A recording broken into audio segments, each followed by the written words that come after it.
preferred orientation is certainly an issue.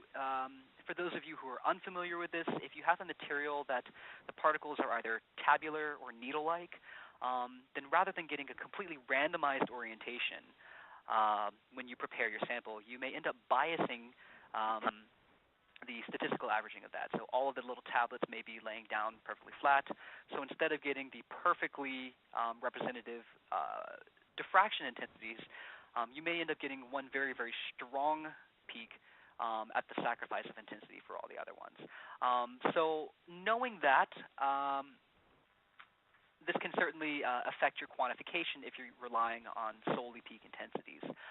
One way that you can approach this during quantification is, one, making sure, of course, that your sample prep is very, very repeatable. If your intensities are very slightly off, but you have very, very good precision, this can help you build a model for this quantification. Another thing you can do is, if you look at, say, a Rietveld refinement software. So in this case, what this does is that you can take these structures. So in this case, we're looking at the sucrose. There's a known structure for this. So you have several different materials of interest. If you give so our software is called Topaz. If you give Topaz or any sort of Rietveld method all of the known structures, you can define very specific directions. So all these little tick marks down here are for a very specific diffraction plane. You can define one of these directions as something that is known to orient.